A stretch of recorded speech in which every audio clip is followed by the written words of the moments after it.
Bonsoir, donc vous suivez toujours l'édition spéciale consacrée au Grand Magal de Touba. On est ici dans un lieu consacré aux grandes expositions sur le mouridisme.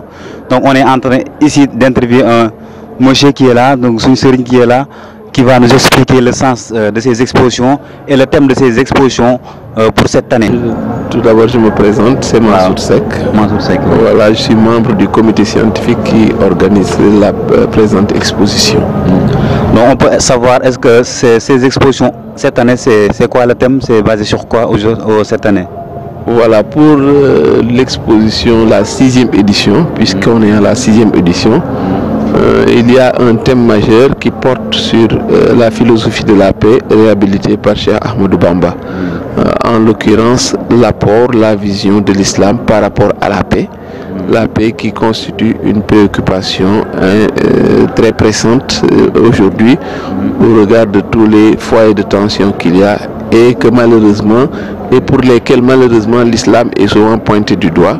Alors notre objectif, c'est de montrer que ce sont des accusations qui le plus souvent ne sont pas fondées et surtout la manière dont Cheikh Ahmadou Bamba a réhabilité ces valeurs qui sont des valeurs attachées à l'islam. Il y a 3 autres thèmes traditionnels depuis plusieurs éditions. Il y a le thème sur la ville de Touba. Il y a un thème centré sur un focus sur l'exil de Cheikh Ahmadou Bamba. Et il y a enfin un thème qui porte sur l'universalité du message de Cheikh Ahmadou Bamba. Donc ce sont 3 thèmes qui étaient exposés depuis plusieurs années.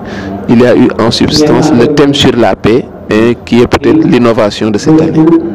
Donc on peut dire que c'est l'actualité parce qu'on a vu il y a quelque temps, il y avait un colloque sur le soufisme qui a été organisé et qui traitait de ces sujets-là, plus particulièrement l'obscurantisme qui règne dans certains milieux comme au Mali et qui conduit certaines personnes à faire le djihad. Donc c'est pour ça que vous avez organisé donc ce thème cette année. Donc qu'est-ce que les visiteurs peuvent apprendre, comment vous les guidez à voir ces messages à travers ces expositions? Voilà, c'est juste ce que vous venez d'évoquer, c'est une préoccupation majeure. Vous savez, il y a une sorte de dictature de l'actualité qui fait que on se préoccupe des problèmes qui sont plus pressants pour toute la population. Alors c'est vrai que la paix est une quête, est une préoccupation majeure parce que elle est bafouée dans de nombreux lieux, évidemment sur Terre. Ça, c'est peut-être une raison. Et ça ne rompt pas avec la préoccupation du comité d'organisation du Grand Magal. C'est ce que vous venez de dire, c'est réel. Parce que tout le monde sent ce besoin et c'est par réaction que chacun s'est investi dans ce sens. Ce que je n'ai pas évoqué, c'est peut-être qu'en sus de cette thématique qui est présentée sur les tableaux, on a organisé un forum où d'éminents chercheurs des sommités viennent parler de la paix, principalement au travers de la vision de l'islam, montrer que l'islam est une religion de paix, une religion qui est intéressée au plus haut point par la paix, une religion qui prône la paix, même si il y a beaucoup d'invectives, il y a beaucoup de clichés qui tendent à montrer que l'islam est le fossoyeur de la paix et l'empêcheur de tourner en rond, alors que la réalité n'est pas très différente. C'est également donc une raison pour laquelle nous organisons ce forum, mais surtout parce que c'est en relation avec la mission de Cheikh Ahmadou Bamba. Parce que n'oublions pas que l'exposition, son principal souci, c'est d'exhumer, c'est de faire revivre les enseignements de Cheikh Ahmadou Bamba, et la manière dont il a été l'apôtre de la paix en fait partie, et c'est pourquoi nous nous intéressons à cela.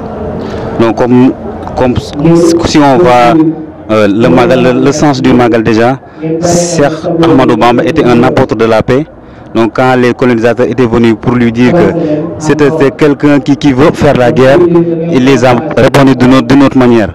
Donc est-ce que vous pouvez revenir sur ça et pour faire un petit peu l'historique et le sens du Magal, dont le soubassement et aussi la paix? Très juste, vous avez bien dit, c'est vrai que le Magal a pour soubassement la paix, c'est réel, parce que à l'origine de cette mission qu'il s'était assigné et qui est le sens même de la célébration, parce que le Magal le sens de la célébration du Magal n'outrepasse pas le démarrage, le début des épreuves que Cheikh Bamba a bien voulu porter au nom de toute la Oumma islamique, parce que son dessein, son vœu, son objectif, c'était d'être l'héritier du prophète, c'était de faire revivre cet héritage laissé par le prophète, de faire partie des vertueux compagnons du prophète.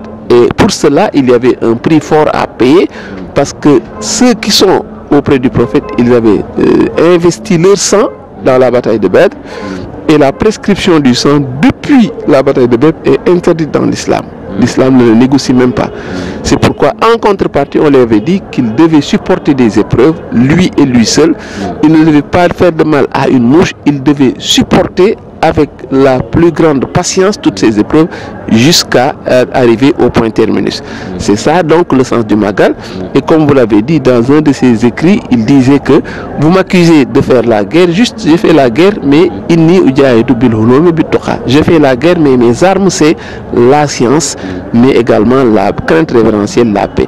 C'est pourquoi il n'a jamais levé le petit doigt sur qui que ce soit, il n'a jamais versé une seule goutte de sang, il n'a jamais entraîné les populations dans des hécatombes, même si à un moment donné certains se sont levés pour vouloir être son bouclier, pour se battre en son nom, mais il avait négligé, il avait dénié cette offre et il avait demandé de savoir que le combattant, le vrai combattant dans l'islam, ce n'est pas celui qui prend le glaive, une arme pour couper la tête des infidèles.